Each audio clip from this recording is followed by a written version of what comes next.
Hey, hey, hey, it's Shop Talk, baby. This is the show where it's okay to be you. We're talking from Yale to jail and from the church house to the pimp house. Nothing's excluded on Shop Talk. Nick the Voice. And good morning to you all. And we also have the lovely, should I say lovely? Hey, the masculine and gracious Roogle, the movie guy, been rocking with me since almost day one. He over there popping his collar. Do my little dance. I'll be whatever. I'll be lovely, handsome, all of them. You know. Okay. You know, whatever. It don't even matter to me. I heard that. Can handsome and beautiful be in the same sentence? Yeah. I've been called those things in the same sentence before. Doesn't matter. Have you? Yeah. You are handsome and beautiful. You the most beautiful. You the most beautiful, handsome man I ever met in my life. Okay, I've heard that before. Okay, then. All right. As I look at my book, what is that? My black book. Your black book. You know what? But yeah, I've heard people describe a man as beautiful, especially when he is, oh Lord. Yeah. If he's beautiful? If he's beautiful, yes. Okay. All right, let's jump into these hot topics and let's get going. Today's show is sponsored by Youngstown United. Definitely have to put that out there. They have an event coming up called Stop the Violence, Youngstown, Ohio Ceasefire Event or Rally, whichever one you choose to call it. Youngstown United as one, they are bringing unity into the community. They started their program. I want to try to get them on. It'll probably be on an off day because of all the gun violence. So they wanted to do away with that. And they decided to have a rally on April 17th, Saturday, which is next Saturday, from 1 to 4 at the Boys and Girls Club of Youngstown, 2105 Oak Hill Avenue. All right. And they are hosting this event. They have guest speakers, Mayor Tito Jamel Brown, Chief of Police Carl Davis, the police chaplain, Pastor Lewis Macklin, and MC, and of course, myself, the radio personality, Shop Talk herself, Mel Ross in the building, okay? There will be special guests that are going to be there, and those are going to be loved ones who they have lost, the loved ones speaking who have lost loved ones. There we go. The people who have lost loved ones to gun violence. So they'll be speaking. So if you have lost someone to gun violence, please feel free to reach out to Youngstown United as one. They're on Facebook as well, or reach out to me. I'll send you to the right people to get on the program. All righty. Stop the violence. Youngstown, Ohio ceasefire. Call it an event or rally. It's happening Saturday, April 17th, 2021, from 1 p.m. until 4 p.m. at the Boys and Girls Club of Youngstown, Ohio, 2105 Oak Hill Avenue. Hosted by Youngstown United as One, bringing unity to the community. Guest speakers, Mayor Tito Jamel Brown, Chief of Police Carl Davis, Youngstown Police Chaplain, Pastor Lewis Macklin, and MC, radio personality, Shop Talk with Mel. Special guests will be those who lost loved ones to gun violence. Refreshments will be served. Also, masks and social distancing will be in effect. All right, there we go. Now, let's go ahead and let's talk about, not that DMX passed of gun violence. I'm like, that segue is like, oh, not really good. But let's talk about DMX. I mean, the world lost that raspy voice, a good one. Right. And before, when we were talking prior to the technical difficulties, Nick, you were saying that,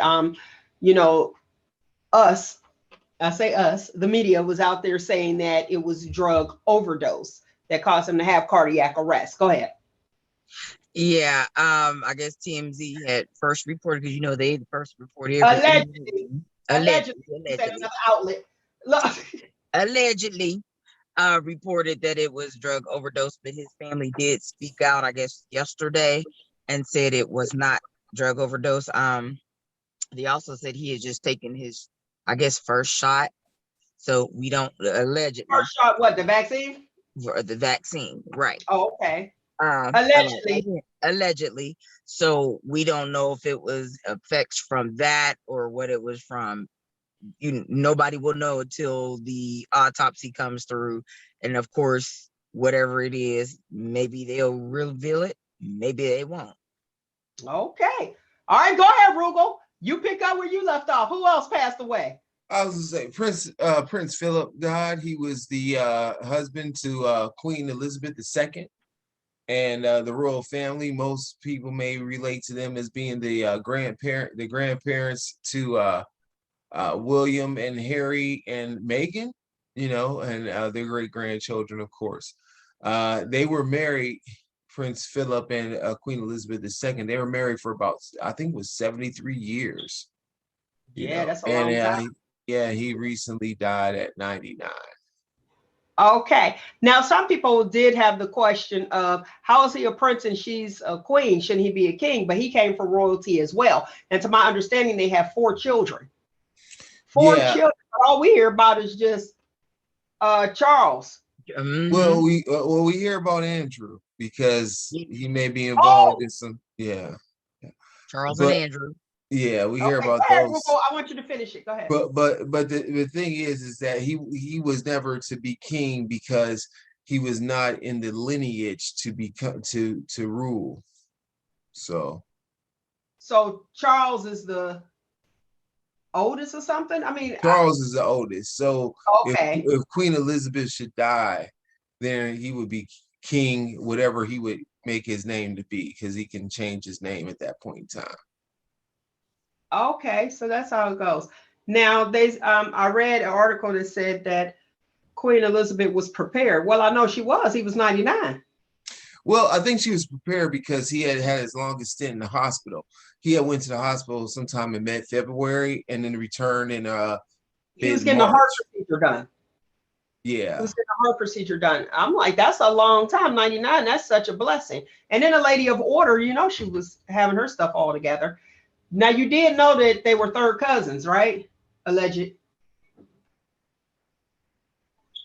Look, silent. Well, the only reason is because he was Danish in his Danish and German in his origin, and his great grandfather was named king by the Greek people early in the 20th century. So I'm not real sure how they were cousins, but you guys got to look at that. They said third cousins. You guys got to check it out. Go ahead, Nick. What you say? That's Nick, too close. You said that's too close. Hey, they did it. Now go ahead, Nick. I know you have the question.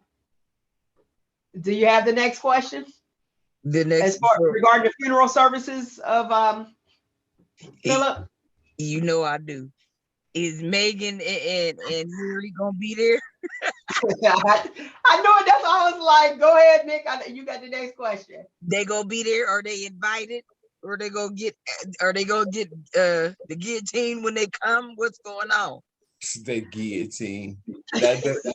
No, I believe it would be in good form if they did show up. Well, do you think that Meghan is almost due, so it's not good to travel. Well, yeah. That late.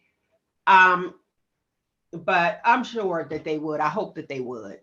Yeah. Well, at least him. At least him, Harry. Yeah. 99 years. That's a long time. That really is a long time. That is. And just looking, I'm like, well, what kind of vitamins? We used to have a local vitamin shop here, and it wasn't called the Vitamin Shop. It was a health food store, I believe. That was the name of it, if I'm not mistaken. And I ain't lying. The people look like, what I'm talking about, Roogle? But And the old people, like, they looked like Prince Philip and them. Like, they looked like about 100 and something. And they were still walking around telling us, but guess what? I went to them for direction. Like, what should I have? Because they was taking those vitamins. So do you think that that's what they're over there taking?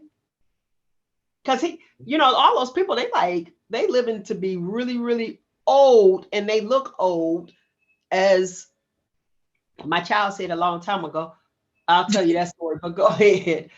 I just think that it's more to deal with our lifestyle today that's killing us early. You think? Then the folks like him and other people. I mean, because they walking around doing events. Yeah, I had a great grandfather who lived to be 105. That's a blessing. I have a grandmother that's 90. Well, was 90. She recently died, but I have another one that's 94. So, and when I look at like the things they had in common, it was more or less like how they lived. It wasn't a whole lot of like the things that we encounter today. Just a lot of. So do your grandmother take vitamins? Not that I'm aware of, no. Because I was wondering, because the store downtown, they used to be downtown Youngstown. Those people, I mean, they were tall, stood erect, like in the face, they looked really, really old, but they were like moving and grooving. And a lot of older ones like to go, like in the wintertime, they will walk around the mall, especially over in Hermitage. They walk around the mall every morning. They make sure they get their walk in and everything. So the exercise. Yes, they do their exercise. So that has a lot to do with it as well. Okay, Roogle, I want to ask you this. 105. So you said the lifestyle and what they had in common. What was it? None of this. None of like it wasn't a sedentary lifestyle. Like my grandmother who's 94, she walks stairs every day. She like she has to because of the design of her home. You know what I mean? But it wasn't like she was like, let me go and get a ranch style house or nothing like that. She's or the children saying your bedroom need to be on the first floor. Yeah, none of that kind of stuff. She's, good. She's hardcore, I guess. Good point. Yeah, making it happen. See, I believe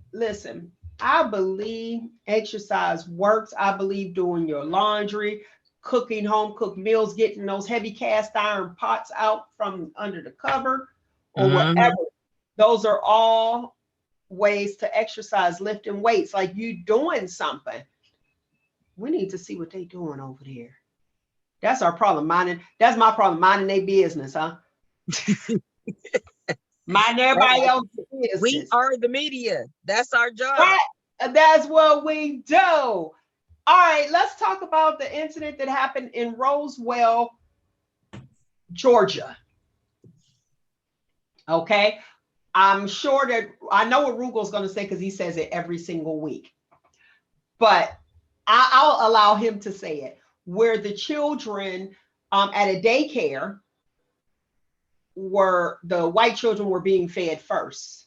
And this particular daycare, Nick might have the same one. I didn't hear about that. The daycare, I guess you can look through the video to see what's happening during the day. And on that video, you can see that all the Black children are sitting there with their hands, just waiting patiently. And all the white children have their food in front of them. And even at other tables. So they said, well, we need to see not just that clip, we need to see I guess it was, I don't want to misspeak. But I guess the people who actually have the daycare said, you have to look at the entire video. Well, you can see the entire video and you can look at all of them. Matter of fact, you don't even need to because you can look at it. And they tried to say that maybe it was a dietary issue.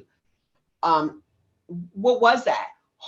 So are you teaching, the young saying, okay, well, let me teach them right now so they'll know and they'll be patient. White people eat first. You got to check it out. You can look I have that article on the Shop Talk with Mel Facebook page. So go ahead and check it out. What's your thoughts on that, Nick? I'll go with you first, honey bunny. I want to cuss so bad. I really do. We don't want you to. But I know y'all. So I'm just gonna say, where they do that at? I'm like, They do that in Roswell, Georgia. you listen, we are not our ancestors. We're not doing that. Y'all trying to put us back there. No, I'm gonna fight to the death. You're not doing that. Then you doing the babies like that too. Close them down. And here's the thing: I think they disconnected kids from kids or something like that is what the name of the daycare is. They have like a chain, to my understanding. I just think that it's really interesting that that's what's going on. He put it on social media, the father did, because he checked in on his children. So just because you think, okay, well, I'm gonna send my child to this place and it's supposed to be better, and not saying that this is what the parents, thought, like, okay, well, I'm gonna send my child to this upscale daycare and this is supposed to be this way and we can view and all that other stuff is still happening. We can view what they're doing. Okay, yeah, but it's still happening. And how many people, I'm glad he's caught that particular moment of them being fed. But how often does this occur? How often did this occur? Did this occur before? You know what I mean? Before the social media, and you just didn't know where you were putting your children and you paying top dollar thinking all is well. This is not the first time. This is definitely not the first time. So this is something they've been doing. They just finally got caught. Now I'm with you on that one. And Roogle, I want you to weigh in on this, because did you see how patient all of the children were just waiting on their food? Go ahead, Roogle. Did you see it yet? No, I didn't see it. I don't even know the story. I out. No, I didn't know. No, I didn't go look at anything. My thoughts are, being a person who was in early education for several years. One of the things that the program I was in, Head Start, did was they would have home style meals. So what that meant was they would put the food out, and if it was safe for the children to serve themselves, they had that ability to be able to do it, right? So that's a temperature thing and all that kind of stuff. Mm-hmm. And the issue there was to help yourself and support others, where it shouldn't have been a thing. I've never seen what you're talking about. I've never seen that. And I need you to check it out. Rose.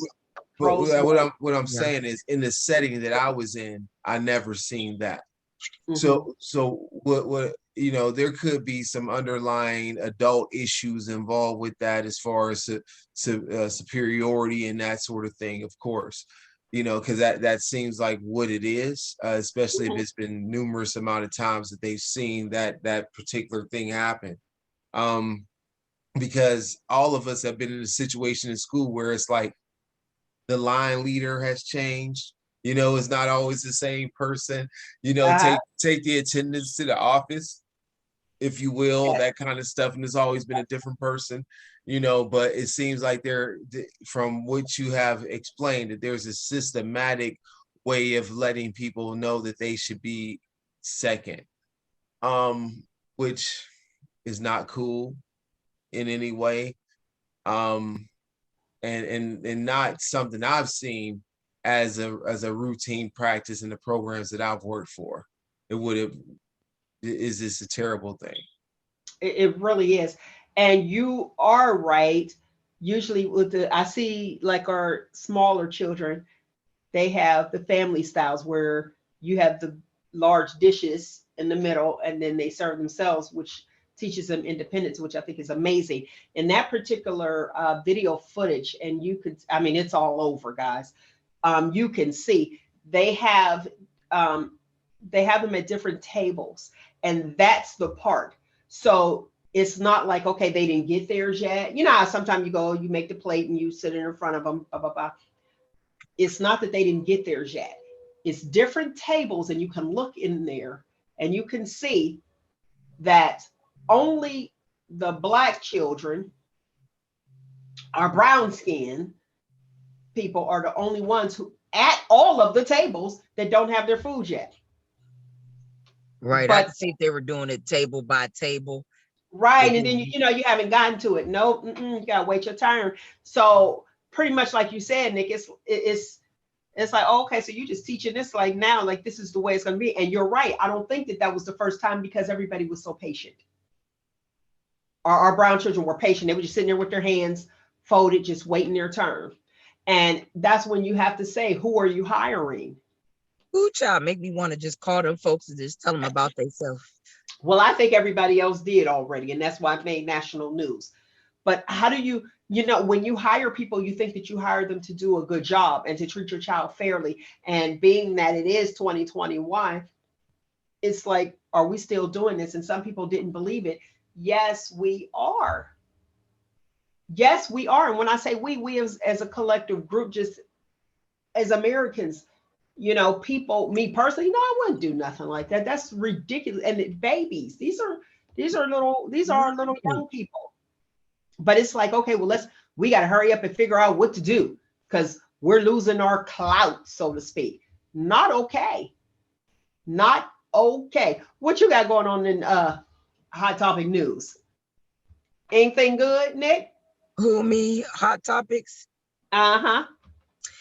Let's see. Actually, nothing good. I'm just trying to figure out what's going on. Listen, I'm finally getting weekends and stuff off, so I'm alert now, and now I have to get back into the swing of things so I can start doing. Girl, don't never lose the swing of things. Exactly. I gotta get back in there because them doggone weekends working straight like that was killing me. I was like, I'm listening. We gonna have to redo my schedule. Now, guess what?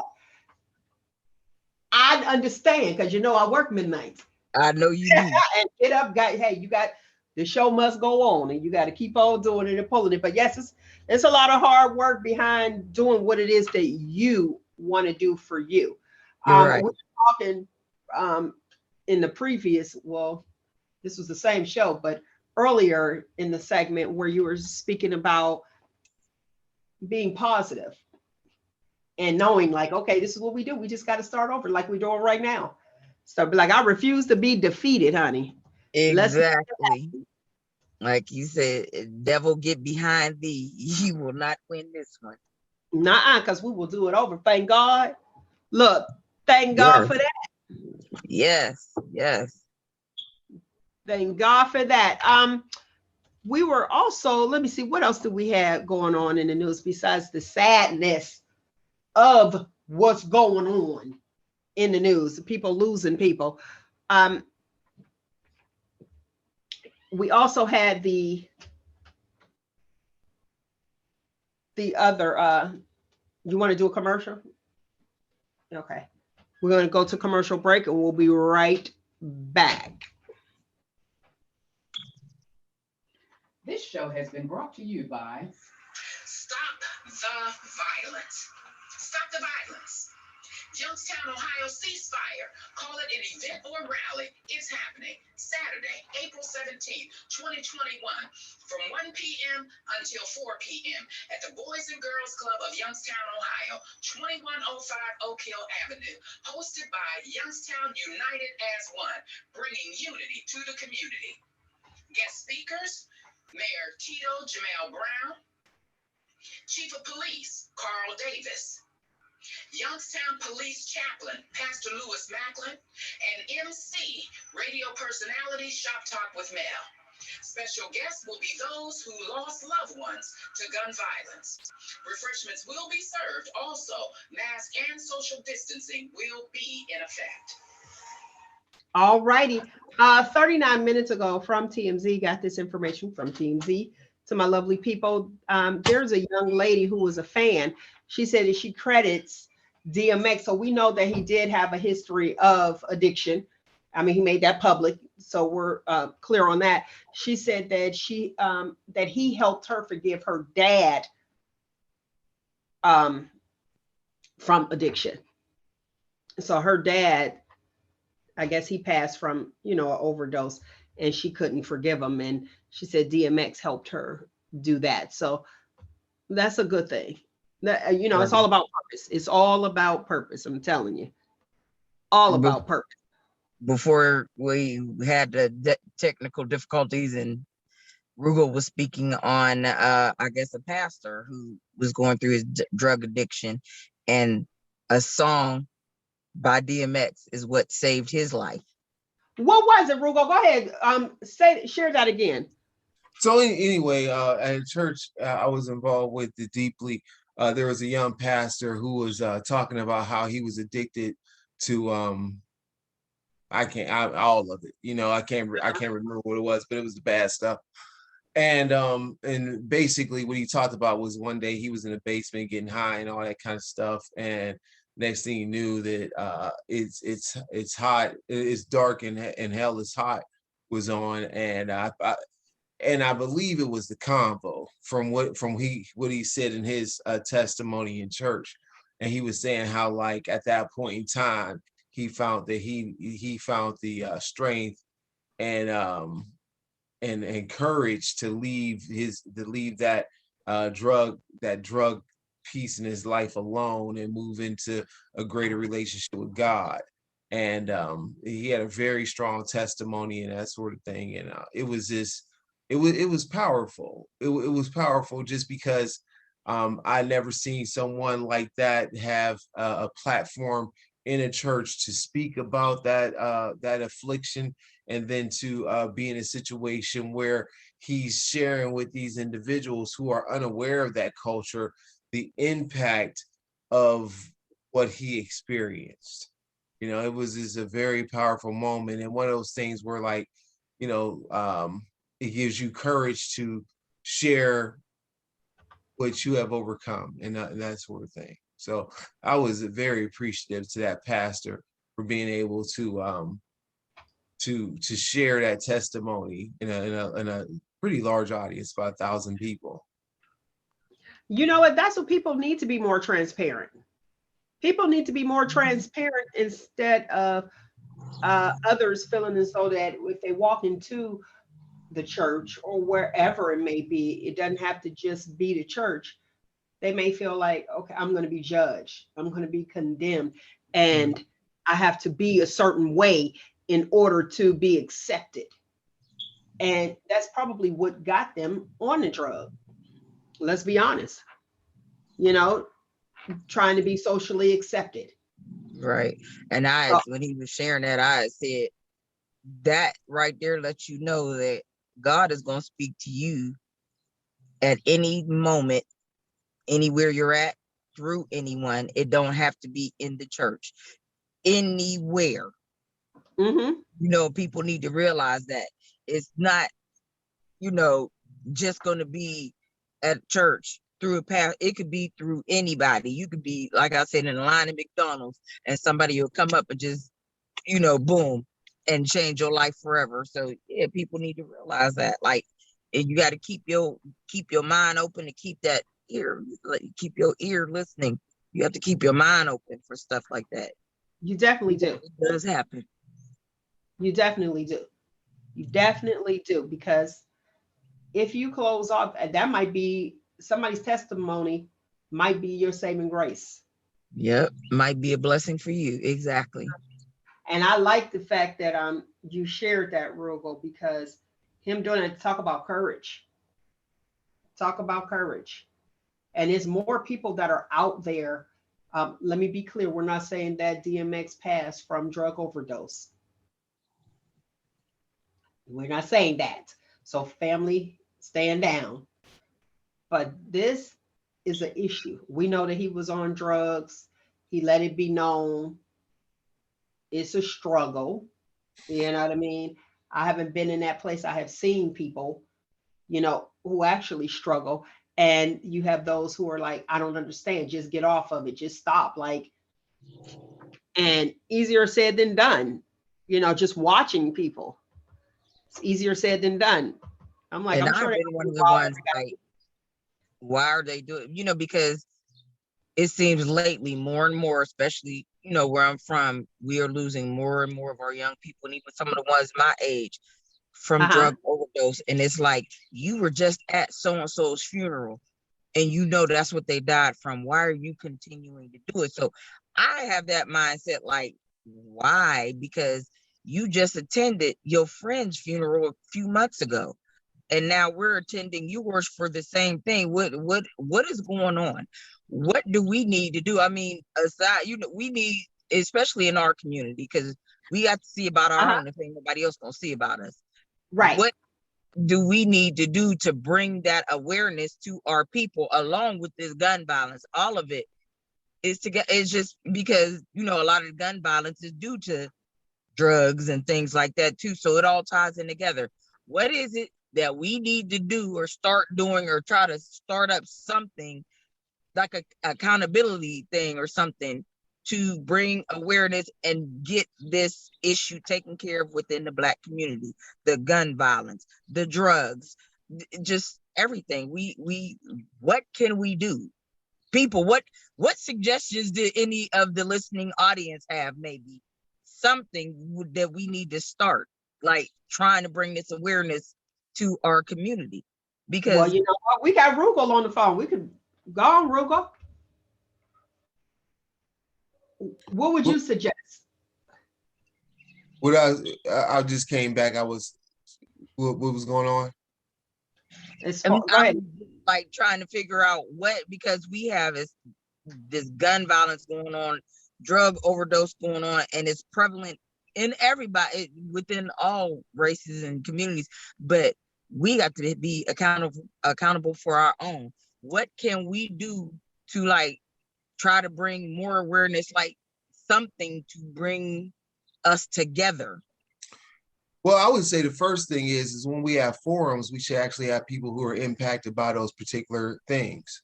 For example, we're talking about a forum that's taking place in a few weeks, I suppose, and next weekend. What stories are going to be told about those people that were impacted? I know we have special guests, the mayor who was there, and he's been involved with being involved in the forefront with his support of what's going on with Guy Bernie's program and that sort of thing. But I think sometimes that the people who have been impacted, they take a back seat to the events that are happening. Well, they won't be taking a back seat next weekend. Those are the guest speakers. The special who are the guest speakers? The guest speakers are Mayor Tito Jamel Brown, the Chief of Police Carl Davis, and Pastor Lewis Macklin. The special guests will be those who lost loved ones to gun violence. So how does one register to have that platform to speak about that? You can contact me.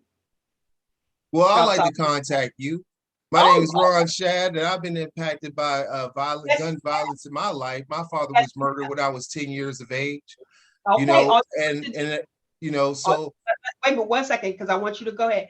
All you have to do, I'll put your name on there, and you will be speaking as well. Okay. Okay. I mean, is this the thing where it's like you have people who've tried to do good things that have had these impacts, and yet, sometimes, like from my perspective, being in that situation, I see people talk about that. I'm like, well, what do you know about it? I mean, you know about the statistics. You know about the statistics, you know about the things, but you don't know about the fear. You don't know about the growing in that. You don't know about the not knowing of what the potential of that person was that died, or the impact they had on your life. And then I kind of hear about that. I'm like, well, it's a good gesture, but it's not really supported with the magnitude of those who've been involved with that sort of thing.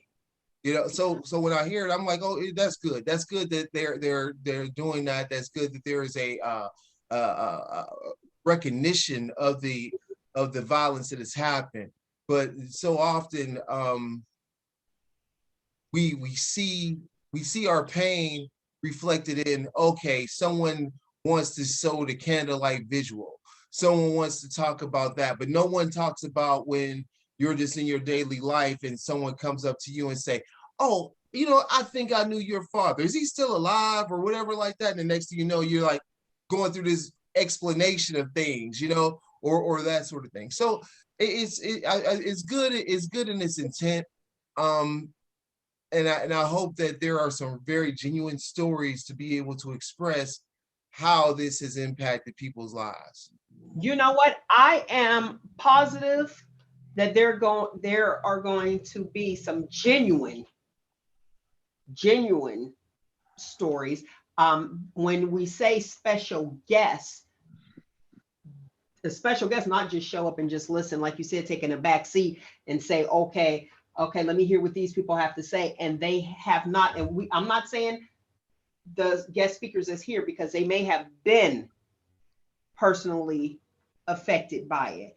Just as me, I'll be the MC. Have I been personally affected by it? Absolutely.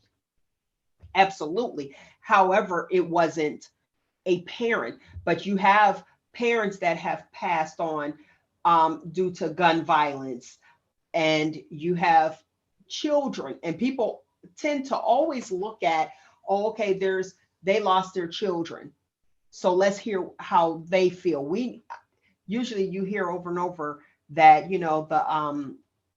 my child was supposed to bury me. I'm not supposed to bury my child, but we do want to hear from the impact that it has on the child, because people that are passing, they have children, and you are absolutely right. So the way that you can get on the program to be a special guest, all you have to do is sign your name, boom, you come up and you share how it has impacted you. How it has impacted you. And I'm sure people will wake up. So I understand how you feel, Roogle, as far as you listen to these people and you're like, yeah, okay, that was your cousin's cousin. This was a direct hit. You know what I'm saying? I get it 100%. With different forums that they do have, you have people, you're like, okay, well, these are and public figures. I hate to use that term, but let's be real. You know what I mean? Okay, this is what you're doing in the community and you're supposed to speak, and they speak on this, and we need to do this and we need to do that.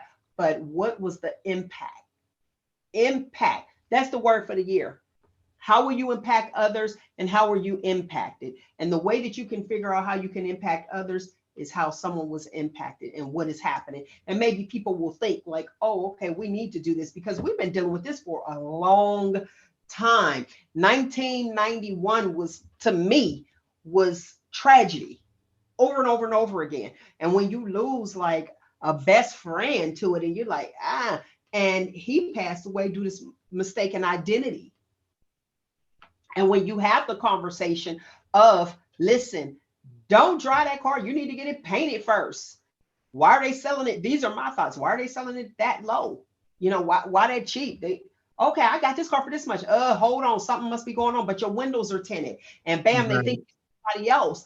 And boom, you die. And it's in my mind when I feel like I told you don't drive that car. God knows best. But in my mind is, why didn't you listen? Sold it, set him up.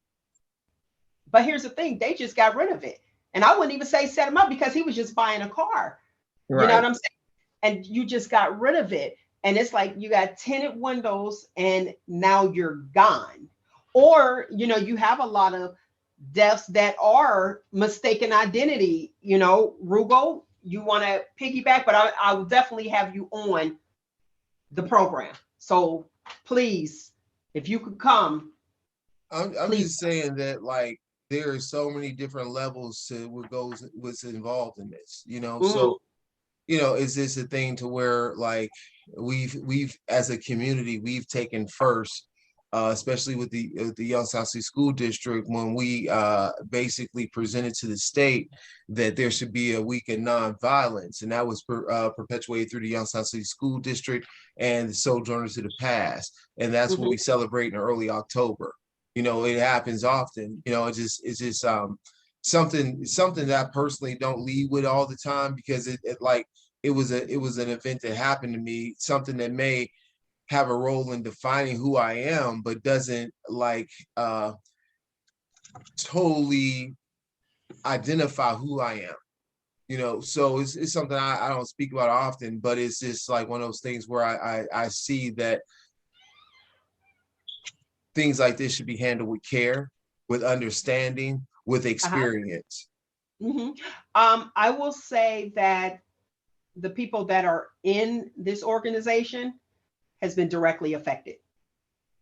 and that's why. Now that I do know. This segment has been brought to you By Youngstown. Stop the violence. Stop the violence. Youngstown, Ohio ceasefire. Call it an event or rally. It's happening Saturday, April 17th, 2021, from 1 p.m. until 4 p.m. at the Boys and Girls Club of Youngstown, Ohio, 2105 Oak Hill Avenue. Hosted by Youngstown United as One, bringing unity to the community. Guest speakers, Mayor Tito Jamel Brown, Chief of Police Carl Davis, Youngstown Police Chaplain Pastor Lewis Macklin, and MC radio personality ShopTalk with Mel. Special guests will be those who lost loved ones to gun violence. Refreshments will be served. Also, mask and social distancing will be in effect. If you know, and I want to put this out there, Roogle, if you know someone else that has been affected, please get those names to me so I can put them on. And even if they come, you know, if you come, you could just sign up. Okay, sign up as you come and we'll get you on there. But I know that your story is truly impactful. Well, I think everyone's story holds their own weight, holds its own weight. Absolutely. You know what I mean? So, you know, is this you know, you hear about it often, and you kind of, yeah. Now, Yeah. is this just for those in this community, or can anyone that has been impacted come? Anyone that has been impacted can come. You just have to wear your mask because that's heavily enforced because anybody trying to be out here getting no coronavirus, no COVID-19 or this new strain at all. So, but yes, anyone who has been directly impacted, please come because we got to stop. We got to figure something out. We have to figure something out. So President Biden, Roogle, you know about this? President Biden with the gun control?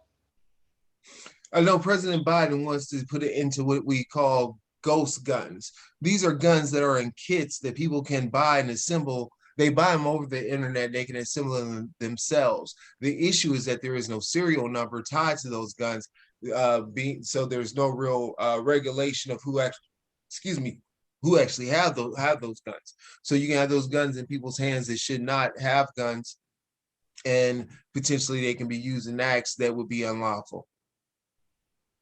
Now, I'm trying to figure out, you'll have people there to say, okay, let me backtrack a little bit. You have those that feel like, I have a gun, so what does that mean? That means you're going to come and try to retrieve my gun. What is it, NRA?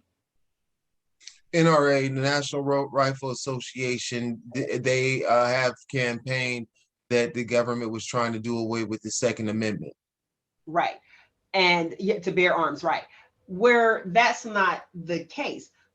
And then you have those black, well, what about cars kill people more than guns? Now, that assimilation bothered me.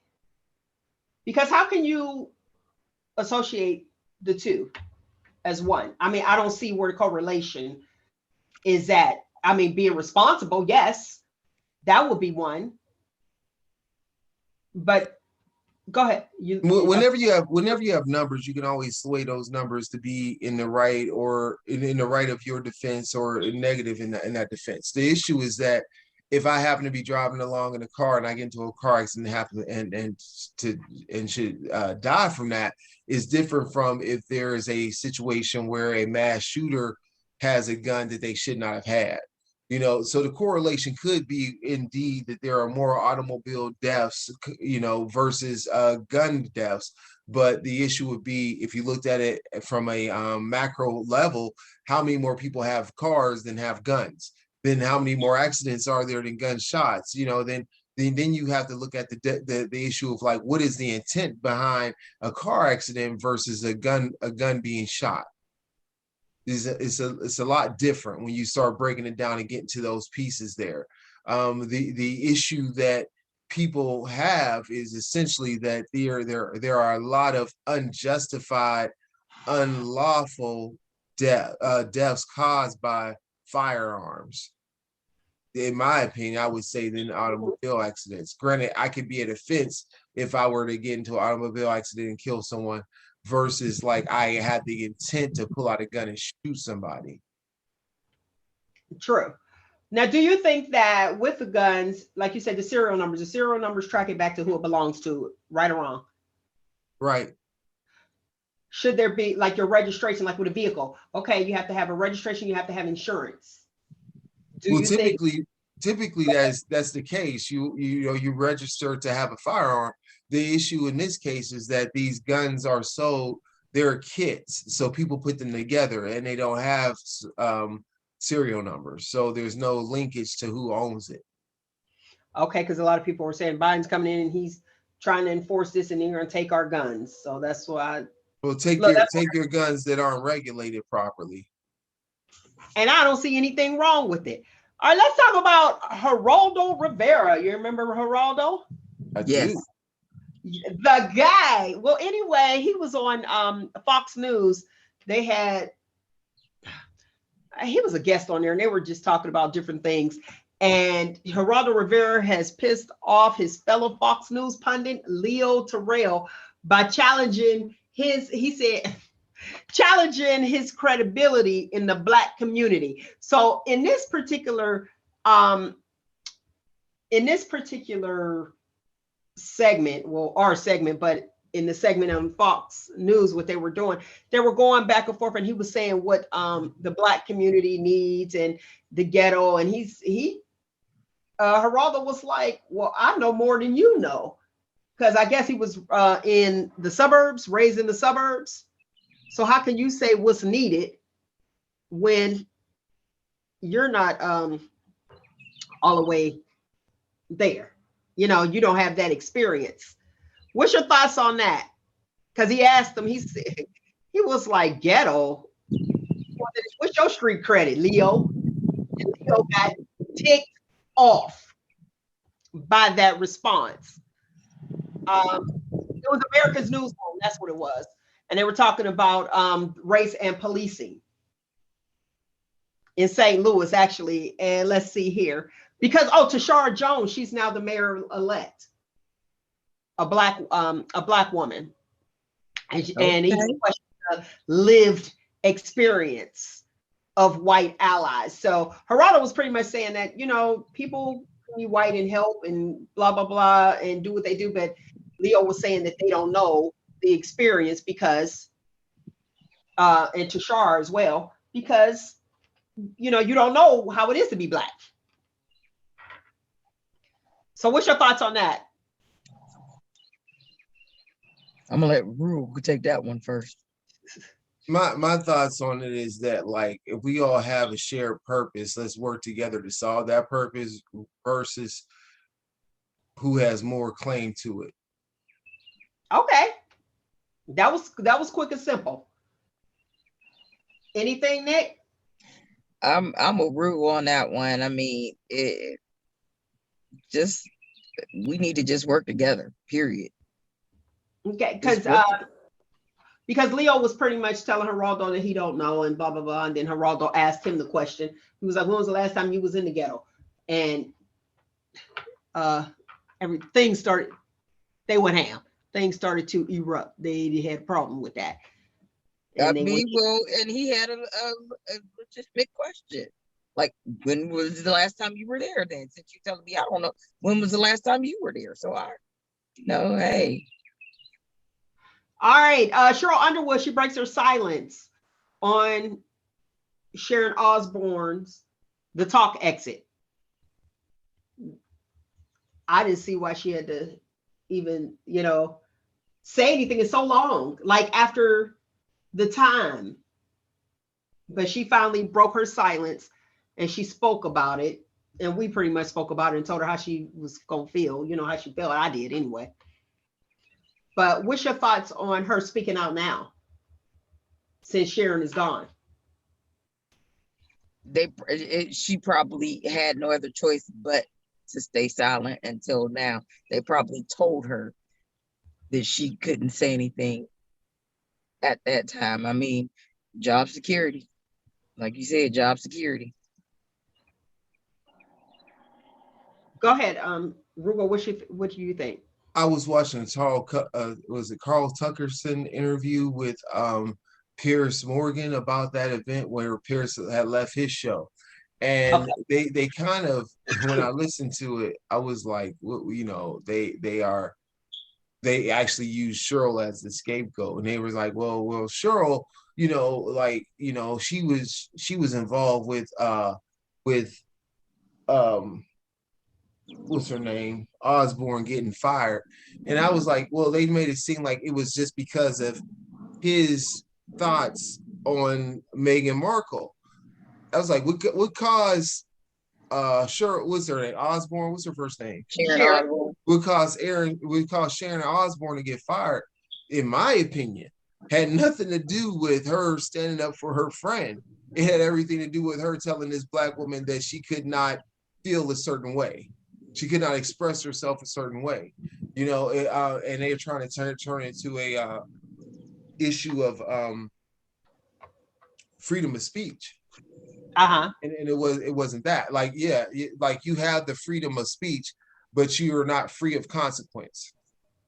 I thought it had something to do with the comment she said about Sarah Gilbert. Oh, Well, she still had her job after that. yeah, Oh, and okay. there was other things that came out about her saying that Holly Robinson Pete was too ghetto for the show. That surfaced after some of the after this recent Pierce Morgan incident. But I think that it was more or less focused on how you. It's one thing. How are you going to tell this lady how she should feel? I'm with you on that. That was, to me, that was it. That was it. Because Pierce Morgan, his thing was, he's like, hey, basically it's like this. I wasn't. He defends that he was not racist. He just says like, I'm just calling out Meghan Markle. He was like, you know, she was treated. He's like from our perspective, he's like Americans are getting it wrong. He was like when she came into the family, he was like everyone was supporting her. And it's funny though, because at that time I was in contact with a friend I had who was born overseas in the UK. And I remember saying to him, I was like, man, it seems like people are being awful nice, because it seems like I said to him, I was like, they're being more nice to her than they were to Kate Middleton when she got married or whatever. And he was like, yeah, nice. And we had like a little inside joke about it. But the thing was, his point of view was, here she is, they're both denouncing the royal family, but yet they stand to make millions upon hundreds of millions of dollars based on their affiliation with the family. So it's like either you're for the family or you're not, but either way they're trying to capitalize off of that. That was Pierce Morgan's view from what I've seen on Carl Tuckerson. And the reason, and it was backed up with some legitimate stuff. They have $100 million deals with like Netflix, and I think they did some things with Disney and a few other with their production studio. So they'll make hundreds of millions of dollars when this is all said and done. And I'm not trying to say that it's being propagated just from the issue of race, but what I'm saying is that there is money that is being made that they technically, and I reported on this last time we spoke about it, that they would not have made had they been under the guidance of the throne, if you will, because it was said that those money-making ventures are very heavily scrutinized by the royals. Okay. Her speaking out, just to let you guys know, if you didn't read up on it, I got you covered. Her speaking out was just pretty much like, you know, you did things to let you go. So she didn't really speak out on Sharon telling her, don't you cry, I should be the one crying.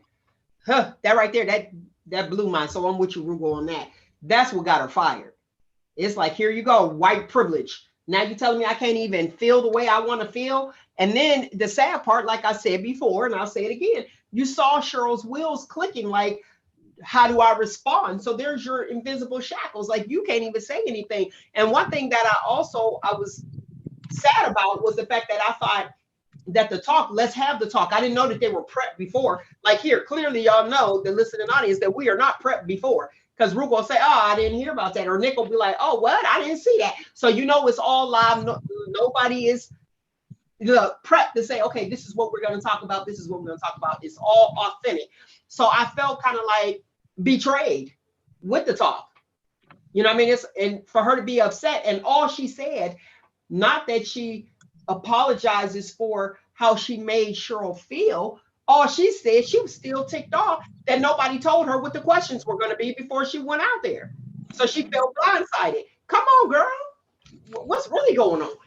Well, knowing the questions and tapering your response is two different things. Absolutely. Right.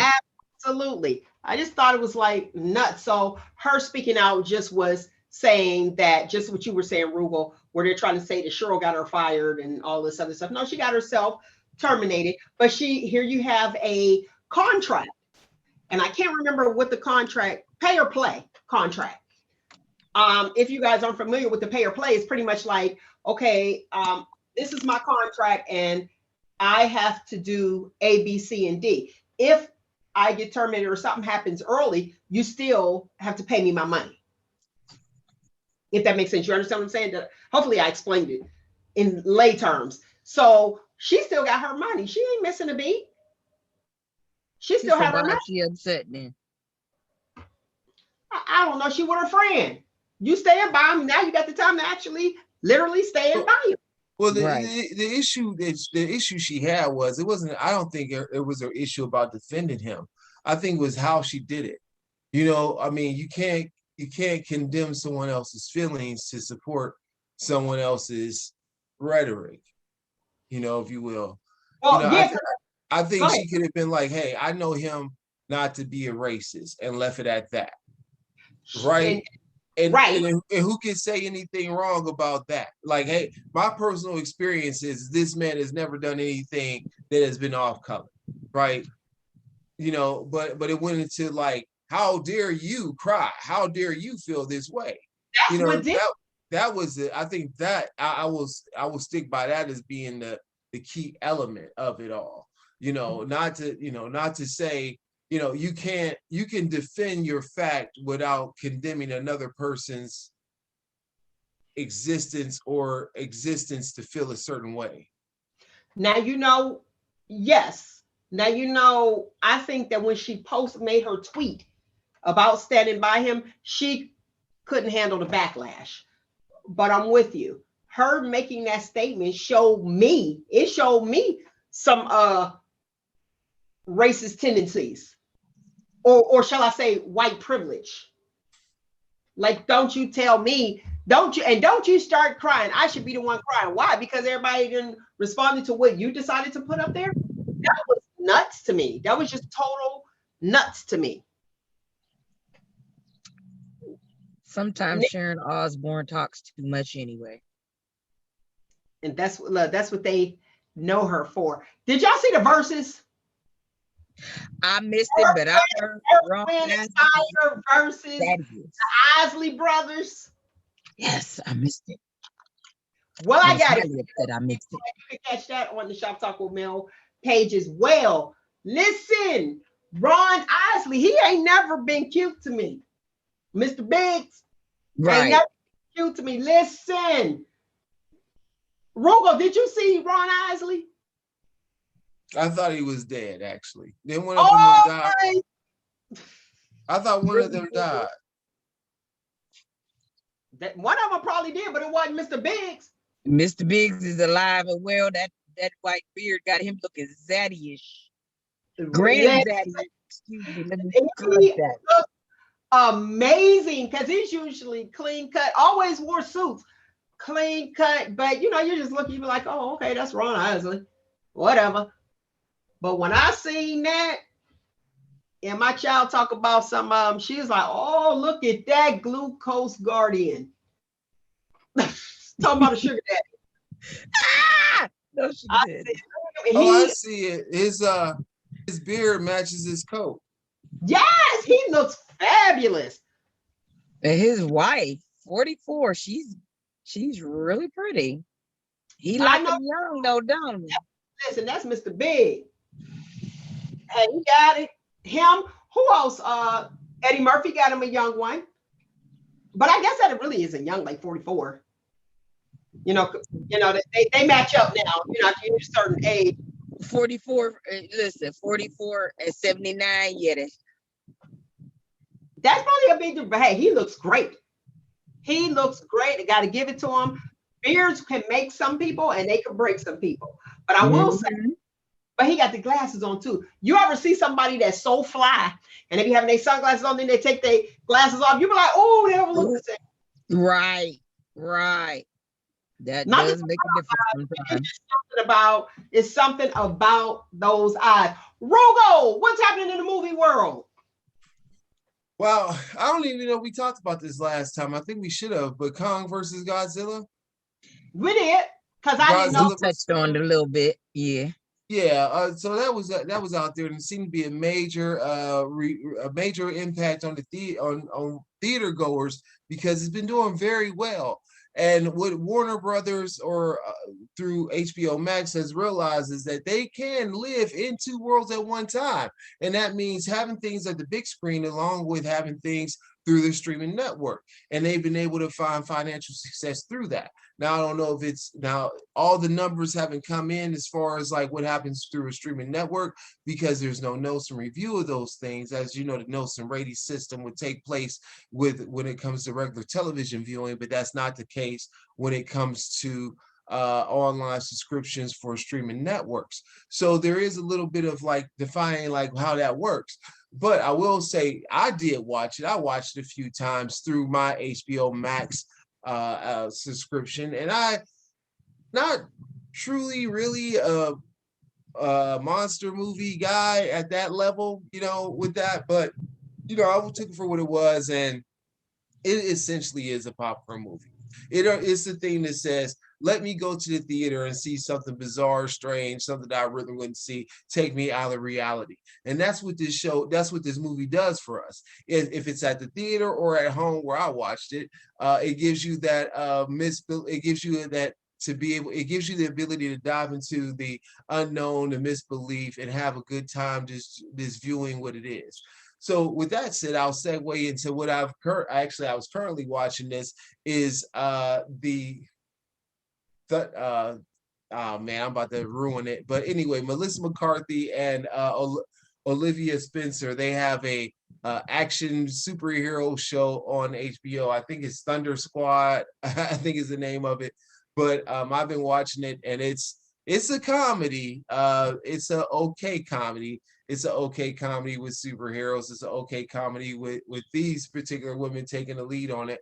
And there's a little bit of, I mean, it's okay. You know, hey, I'm watching it, you know, what have you. But I mean, is it like, would it have been such a strong draw at the theater? Maybe, because I will say like this.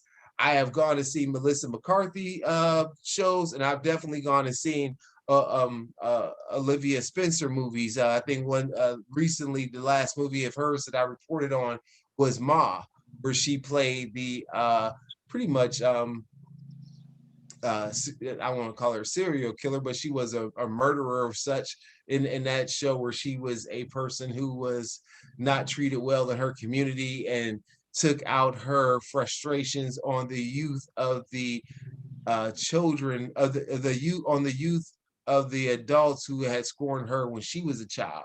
So that was a pretty decent watch there.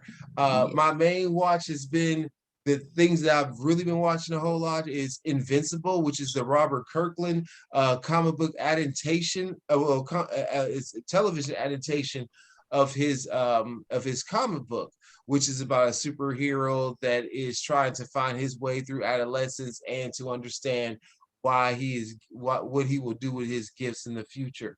So it's a good watch there. The main view has been Falcon and the Winter Soldier, starring Anthony Mackie and Sebastian Stan. Anthony Mackie is doing a great job in this Disney Plus streaming network show, and it's just been a real joy.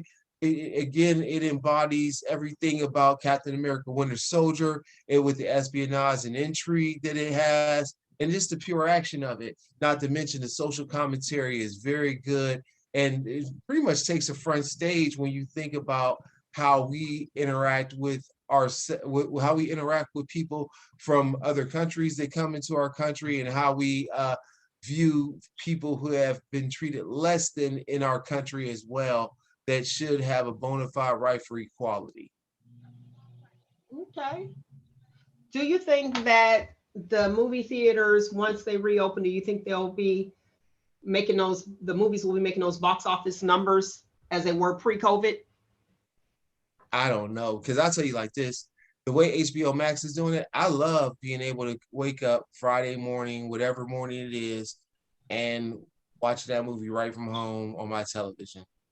You know, like Theater. So you would prefer to stay home and watch than go to the theater? I mean, I like them both, but because I went and see movies at 8 o'clock in the morning. You know, I've done that. You know, but it is like to wake up and be like, okay, I got my breakfast cooking, and I can just pause it and do what I gotta do and come back and watch or whatever like that. Then being able to go back and watch the scenes that I really enjoy. You know who benefits from this? Everybody who makes a really big TV with great sound will benefit from what's going on, because if I can say, hey, let me spend $1,000+ on a television with great sound and know that I can pay like $15 a week or what, I mean a month, and get like quality movies with great the movies I want to see, and simply have to wake up and press my remote to get it, it's a hard sell. It's a hard sell. Yeah, especially when nowadays going to the movies is $15 just for the doggone near $15 for just one movie. Whereas So you pay $15 a month to see several. So they're trying to recoup the money that was lost during COVID, you think? I think the thing is it's hard. They haven't necessarily tried to recoup that money, because what they've done is delayed the release of a lot of movies they think will bring them that money. But granted, you technically lose that money because you didn't release anything to a mass audience over that particular time period. You know, so the real test will be about what happens with the standalone movie of Black Widow from Disney that has been highly anticipated for like the last year and a half or so, that will be released on Disney Plus and in theaters July 9th. So I mean that'll be the real test, because that was a movie that was highly anticipated for people that truly wanted to see what was going to happen. And that franchise is so big, and so, you know, so big, and there's such a demand for it. We'll see, like, if there's a large because how Disney Plus is going to have it won't be free on Disney Plus. You'll have to pay an extra $30, I believe, to view it. And so me and my son were having that debate, like, is it worth buying it on Disney Plus or going to the theater to go see it? And I'm leaning towards getting it on Disney Plus. See, I would have to go to the theater. It's something about the atmosphere. Mm-hmm. And a lot of things I don't like about the atmosphere. I don't like the Friday night, like, I gotta, you know, the teenagers have to go and find a way to enjoy themselves. And so you're competing with kids who have seen the movie 3 weeks ago, who are just going back out just to have something to do. I don't want to deal with like, well, let me go and get up and get the popcorn and all that kind of stuff. And you know, it really depends on what theater you're going to see stuff in and that sort of thing. But I have never been a real fan of opening night. And actually it's kind of funny, because where I got my love for movies was when my older cousin took me to go see Batman 1998. They came out with with Michael Keaton in the role of Batman, and Jack Nicholson. And I remember going to see that. I believe it was a 9:40 show was the time. Was it 9? And that was your love for movies? Yeah, because I'd never seen people. Everyone was lined up around the corner to go see it at Cinema South, you know, and how those lines used to be. And then I literally, when we were going in line, I seen people running and jumping over like the first couple rows of seats just to get the seat that they wanted.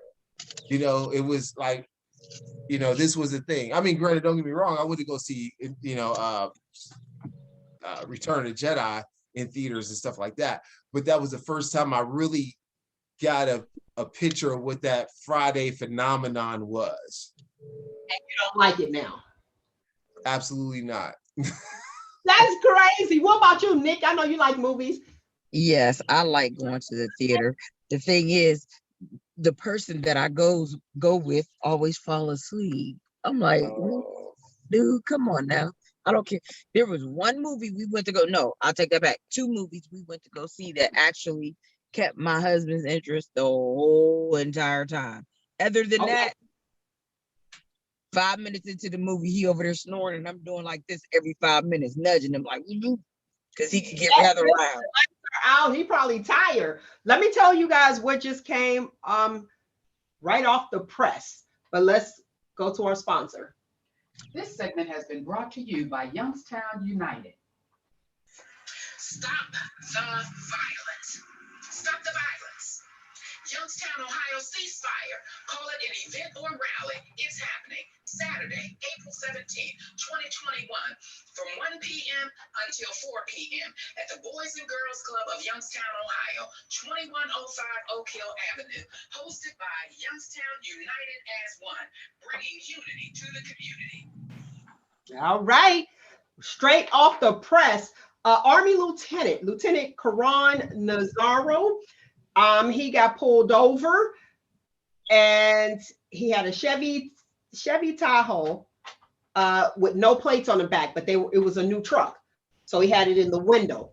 Police pulled him over, physically attacked him, pepper sprayed him. He had his hands up the entire time. I'm going to get this straight. TMZ.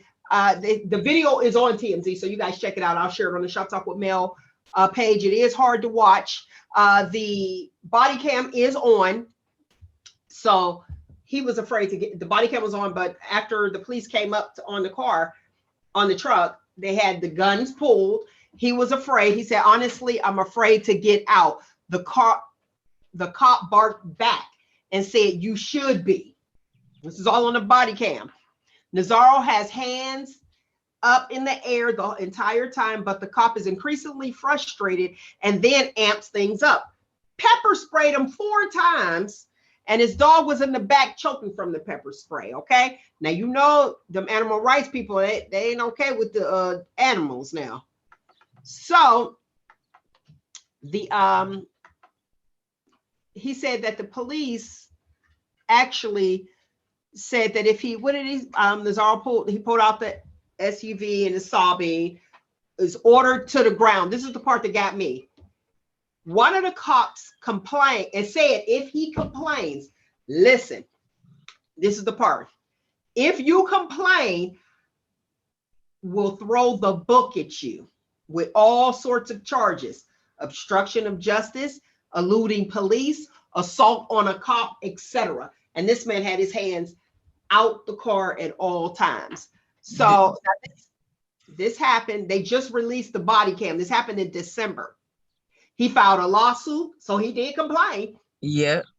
He filed a lawsuit, and he's like, that's violation of his constitutional rights. But why? If you pull me over and I have a new car, my tags are in the window, my registration, the was it 30 tags or something? Yeah.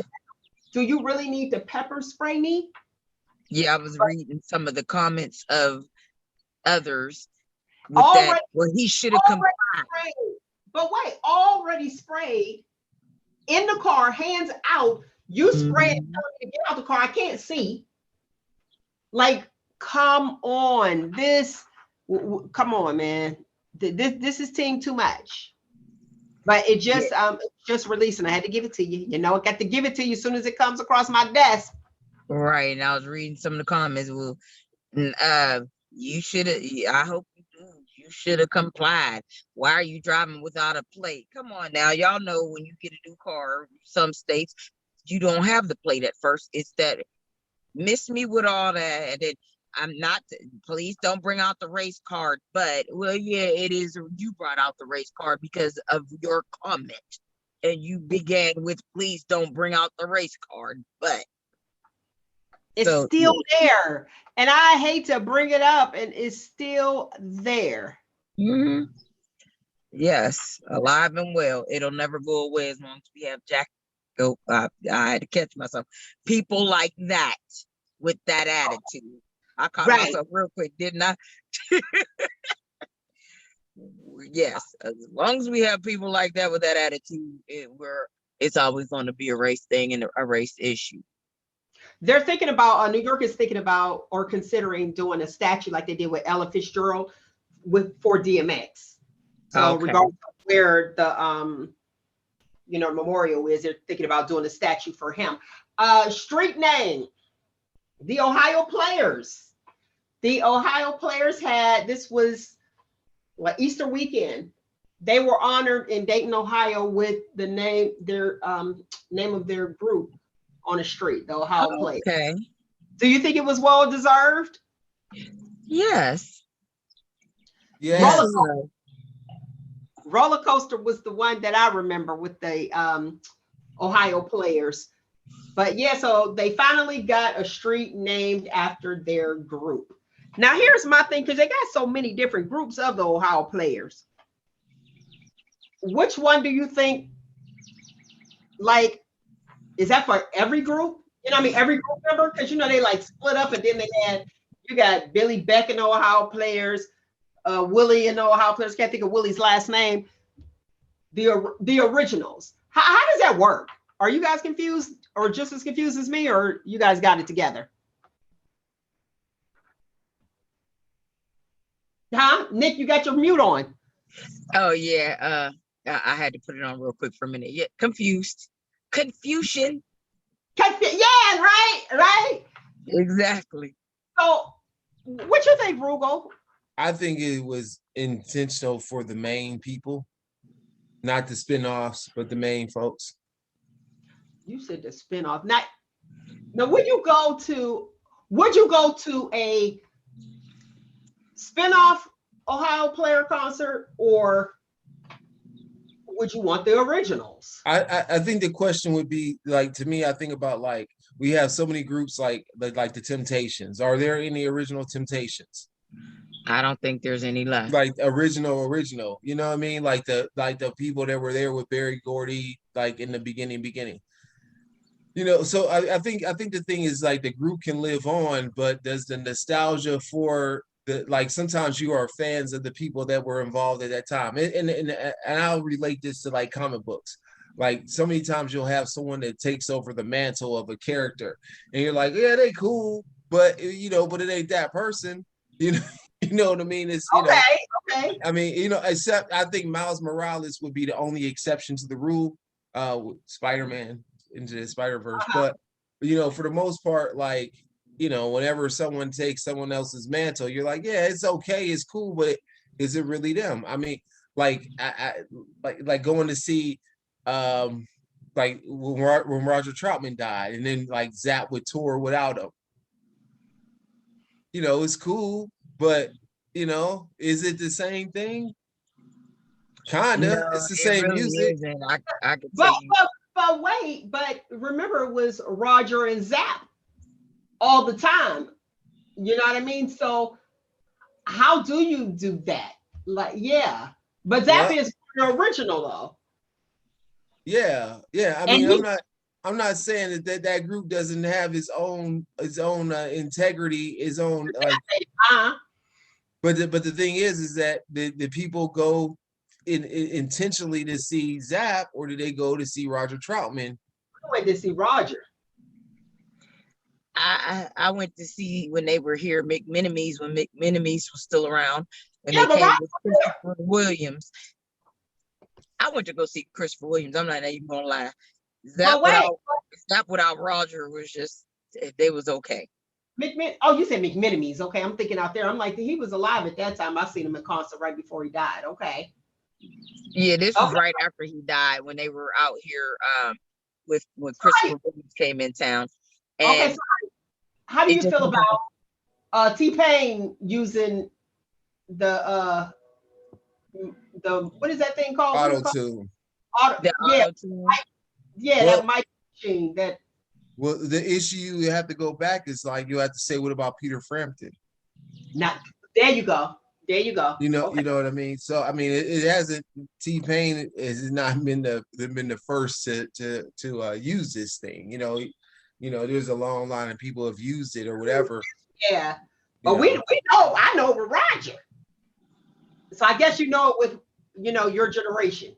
Yeah, Right. I think the only thing with T-Pain was that I think auto-tune became a limitation on his talents versus Okay. like, Yes. because there's certain people who, hey, they make this song, you would say like without it, they wouldn't be talented or not.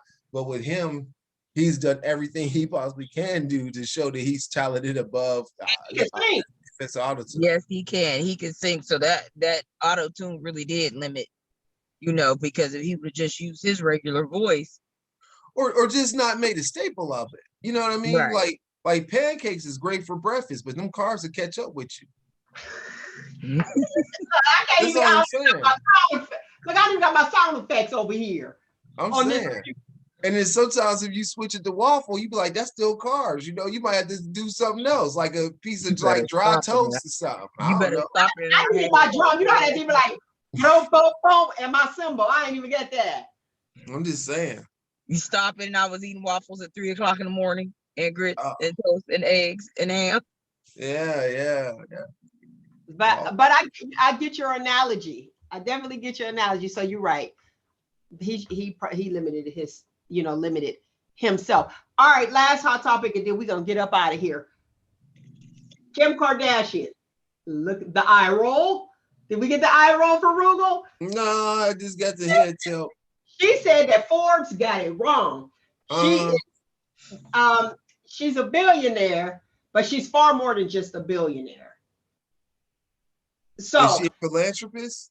listen, she is. Okay, because technically some people believe there should never be a such thing as a billionaire. So if she's trying to floss that she's a billionaire, then she needs to give millions more to her philanthropy. Listen. That's all I got to say. This is what if they got you in there and they put you in there as a billionaire, why did you even have to make a statement to say, I'm more than a billionaire, I'm billionaires, billions. Like I'm worth. That's just Kim Kardashian being Kim Kardashian in any way, girl, bye. I don't understand why she felt the need to even say anything. Because she's extra. I wish she would have been confronted with those words many, many years ago. She's extra. That's maybe why. Maybe the world would be a better place. She's just extra. She became a billionaire off of her underwear line, Skims. I guess they're like, like a Doubtfire, I call it, an instant figure. That's what they all say till you get them and put them on and you still look like a busted can of biscuits. They said they... You talking about the can of biscuits, you gotta tear the paper, poof, and then pop open, and you got a little bit of dough that's sticking out from the seam. You know what I mean? Yes, 40-year-old reality star who was worth, they put 1 billion. She said she worth more than 1 billion. But I didn't think that she even needed to make a statement about it. You already in there. Okay, be done. But some of those instant figures, you got a point, Nick. I put on an instant figure one time and I couldn't fit my dress that I could fit before I had the instant figure. Them Doubtfires, I can't remember what they were called. Remember everybody was going to the house selling them? The like Spanx and all of that. Yeah. Some of that stuff, yeah, I've tried, just especially when you're wearing something nice and you want to look good. And yeah, I'm with you. Put it on, still can't fit your clothes, but then like I said, I thought some things in place, but gravity is my friend. So like I could button my clothes, and then when I put that thing on, it pulled all my fat up. Then I wasn't able to button my clothes. So what's the problem? Right, it's supposed to suck.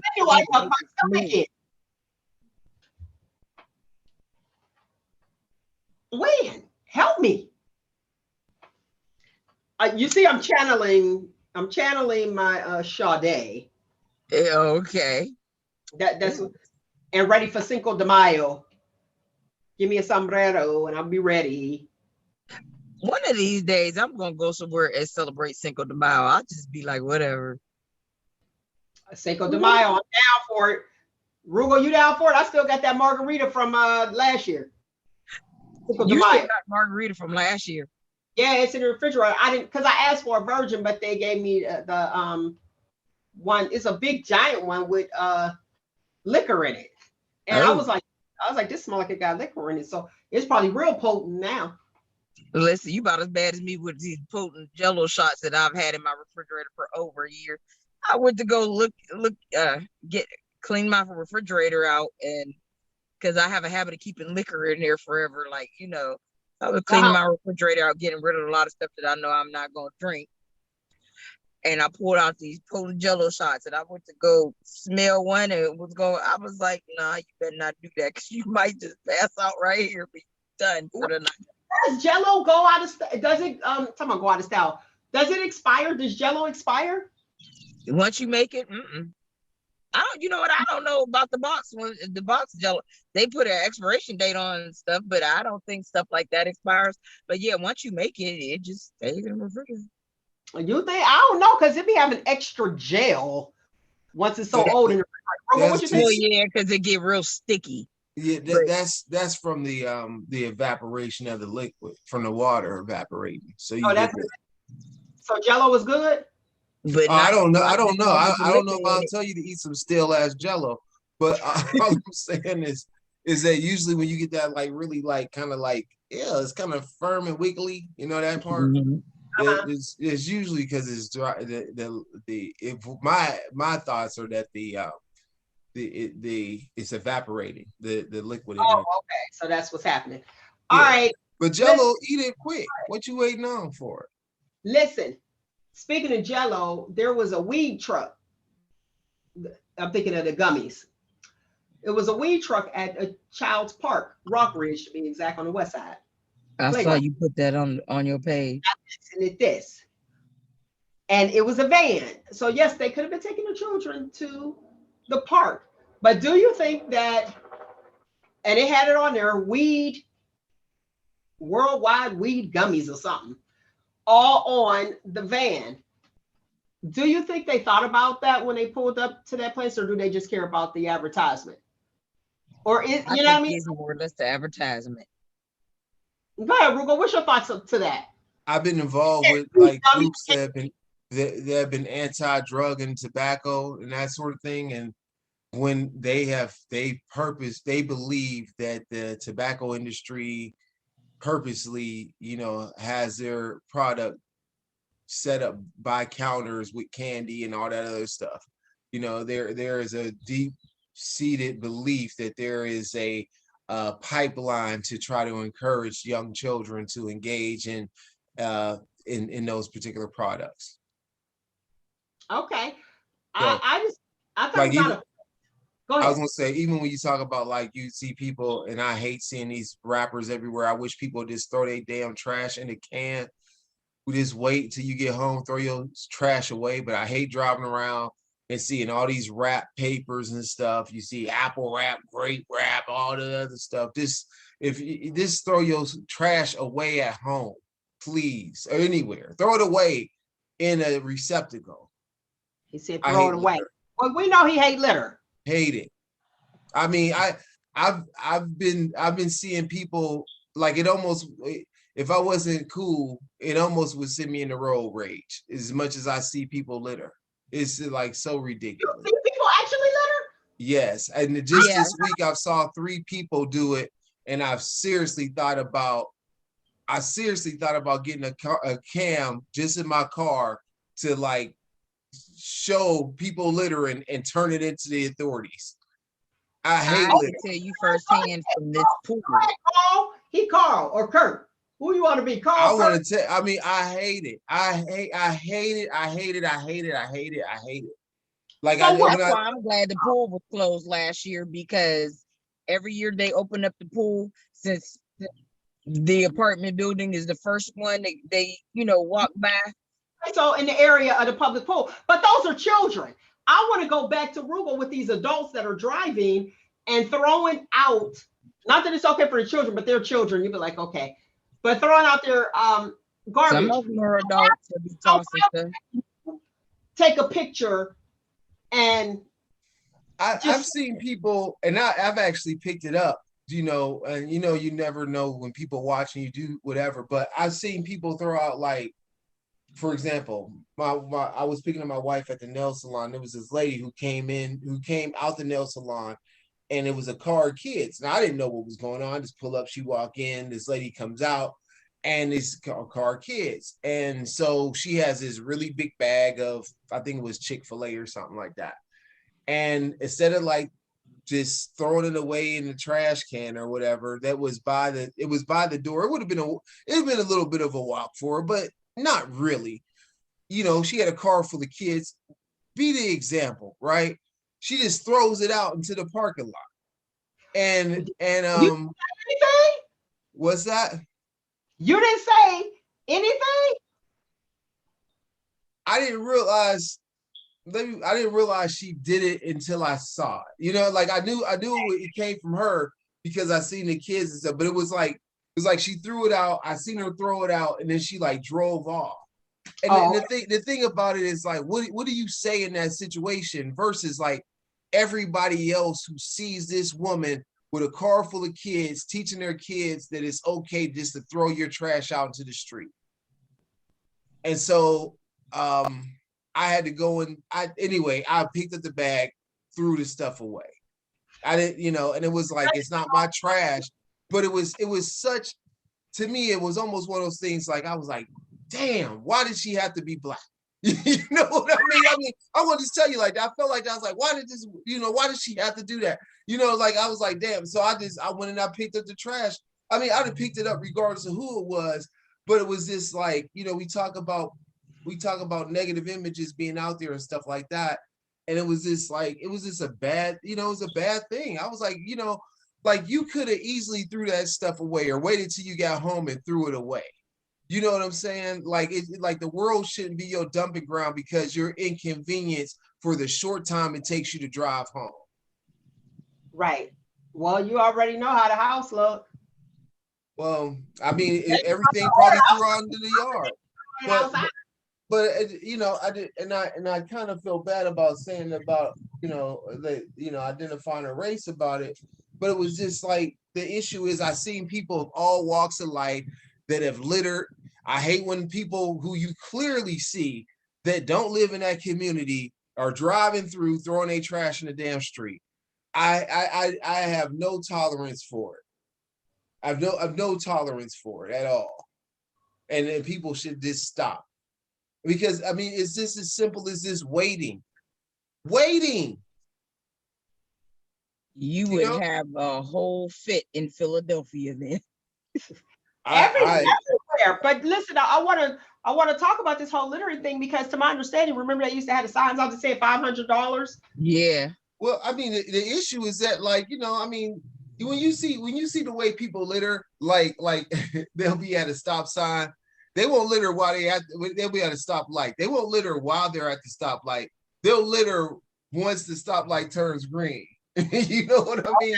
Like, they kind of checked all the corners and stuff like that. Like, it's very intentional. Yeah, it's very intentional. Like, when you see it, it's very intentional. Like, I sometimes if you see somebody, they have I've never seen people litter and it'd be like, oh my God, is this huge mess in my car? Let me get rid of this stuff. Like, I've seen people just literally throw out like stacks of napkins into the air. And I'm like, why couldn't you have waited to do that? Okay. Like, I hate keep a little grocery bag in my car to throw trash out, and when it gets full, I throw it out and get another one. And that is it. Yeah, but it's just as simple as this waiting. Just wait. Most people's trips are what, 5, 10, 15 minutes in a car? Just wait. And if it's that big of an issue, there's pretty much somewhere you can pull over to dump out trash in a proper receptacle. Or just keep a little plastic grocery bag in your car, put your garbage in there. Yeah, and when it gets full, you toss it. in your garbage can or in a dumpster somewhere. But yeah, that irks me too, kind of. Like, really? I mean, it's bad. I don't know why I don't like litter, but like your mama and littering is almost the same to me. Like I hate it.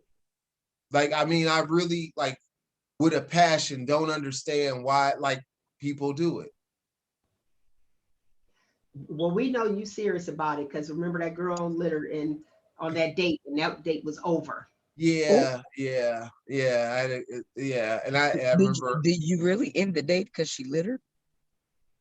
Well, let me explain it. I drove to where she was at. She decided she wanted to drive the rest of the way around and all that kind of stuff. So when we got in her car, she had like a McDonald's cup and some other stuff. And she just kind of just threw it out in her driveway, right? And when she did that, you know, the whole night I was like, well, you know, I didn't really think, you know, I was thinking like, well, there's a dumpster not too far, like literally maybe 10 feet away from where the car was at, you know, that kind of stuff. Maybe she was feeling a little bit, you know, just wanting to get things going, maybe embarrassed that the trash was in the car. He gave her all those excuses or whatever. But then the next day, you know, I happened to call her and I was like, hey, did you pick up that trash you threw out your car? The next day, wow. He needed to know. I need to know. Yeah, and it was kind of like she didn't really know, she didn't know what I was talking about or whatever. And I was just like, yeah, you just littered in your own yard. You ain't got a chance. Look, the public ain't got a chance. All right, today's footnote. Patience is not simply the ability to wait. It's how we behave while we are waiting. And trust and believe, we have some patience on today. All right, lovely people, that is my time. I thoroughly enjoyed you, as I do each and every single Saturday.